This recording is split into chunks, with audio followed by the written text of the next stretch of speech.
This is Andy Purewal for Boxing Social in association with Betfred. I am delighted to be joined by American heavyweight Christopher Lovejoy over Zoom. Christopher, firstly, Happy New Year. Hope you had a good one and a good festive period. Did you get up to much? Happy New Year to you too. Happy holidays. I was moving around a lot during the holidays. I was all over the place. I was in Miami. I was in Vegas. Just moving around doing how I do, maneuvering, networking, taking care of business. Talk to me about the taking care of business side. We had a brief chat there off camera, and you said yourself and Don King have now parted ways. All of that is sorted. So can you just elaborate a bit more? We've officially parted ways. I'm officially under no contracts with anybody. It was a journey. It was a lot going on, a little stressful. Cost me financially, but we're here. 20-1, 20 knockouts. I'm feeling good. I'm ready to get back on the main screen. How relieved are you, Christopher, to have that entire situation put behind you? Because it's been something we've spoken about previously, and I know it's affected you in other fights, such as the Dave Allen fight. Man, it's been a lot, man. It's affected me. It's just that I'm patient. You know what I mean? My record is so high. I got so many wins, so many fights. I can sit out for like a year or two, and these guys still can't catch up. They still can't catch up. They got their own problems. But it all happened for a reason, man. I'm here, I just had my last fight October 2nd. I was going to fight January 28th for this month. Give me another win real quick, but I don't need to. I'm ready to get straight back into it. So talk about that. You said you're ready to get back into it straight away. What is the plan? Get on a big fight card, show the world what I'm really about. It's just been a shaky year or two with the Dave Allen fallout. Then I took my first loss to Machar in Germany. This contract stuff, people not really believing in me. It's just been shaky, the last couple of years. But we back, I'm here.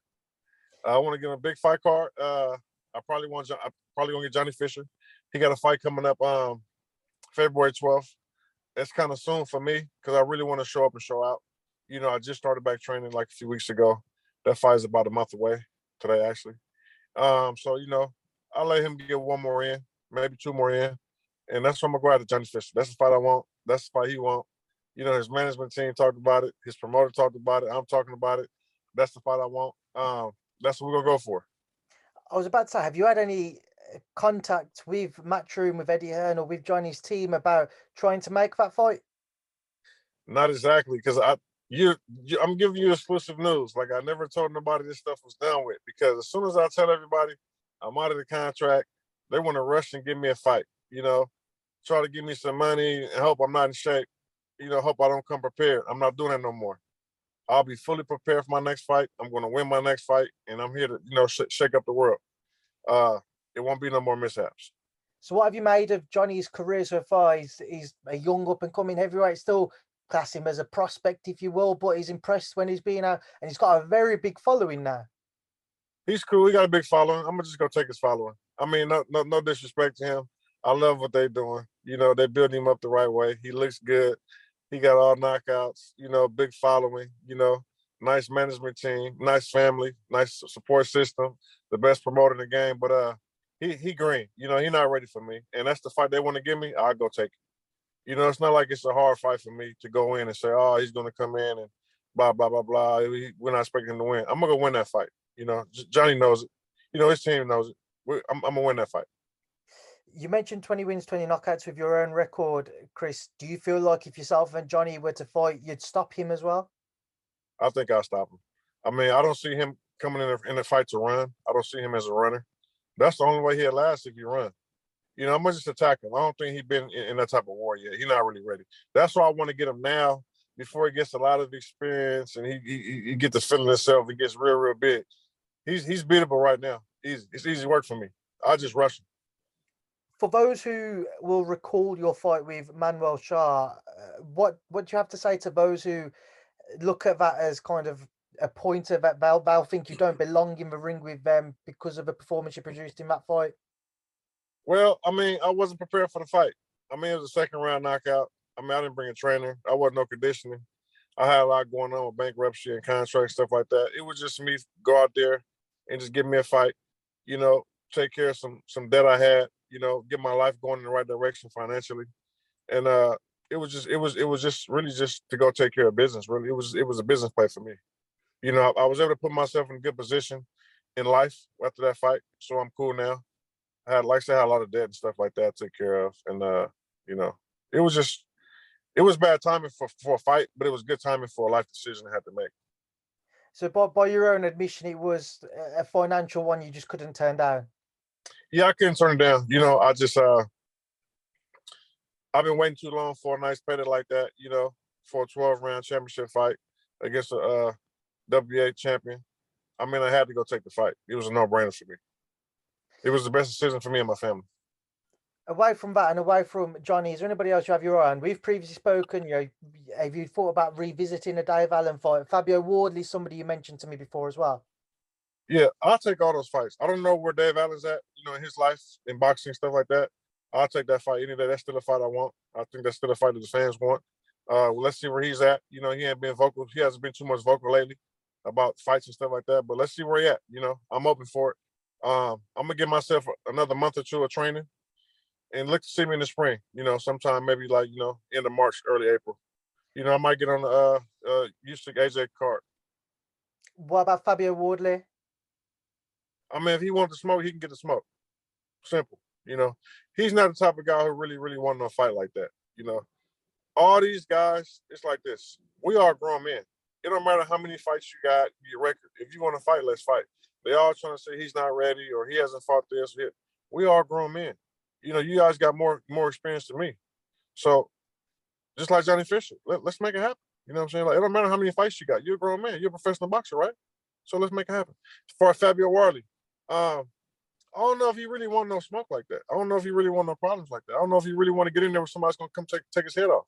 You know, the guys he's fighting, he just walking through them, and not like showing any devastating power or no real like next level skill. He's just in there with guys who's just in there.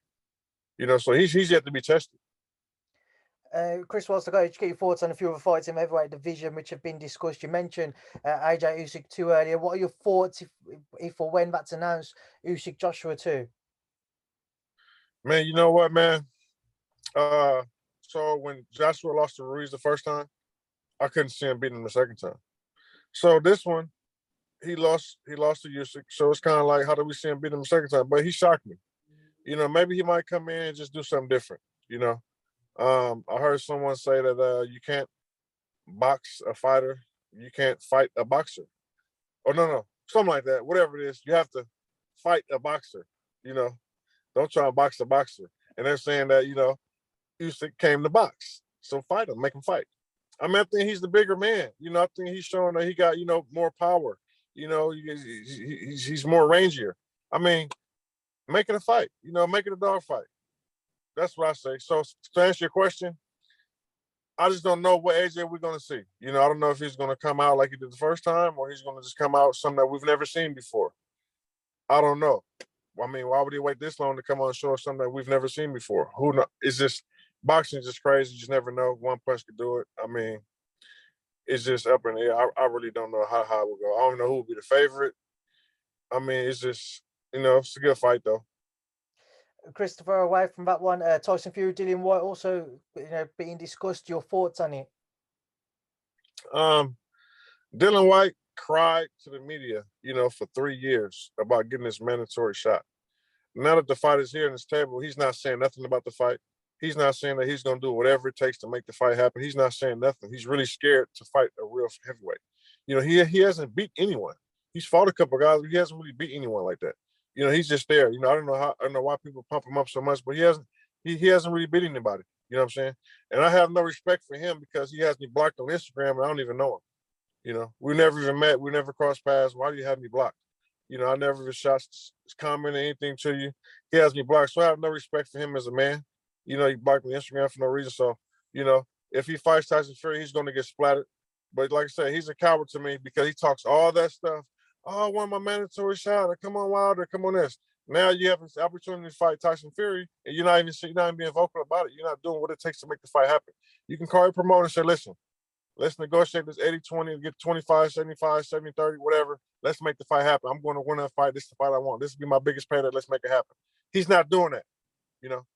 So he don't really want no smoke. He just talks. Every time someone calls him out, he just shuts it down somehow, like, this guy, blah, blah, blah. He never accepts the real challenge. People call him all the time. Christopher, away from that one final fight, which Eddie Hearn has said he'd like to make, is one between Deontay Wilder and Derek Chisora. What are your thoughts?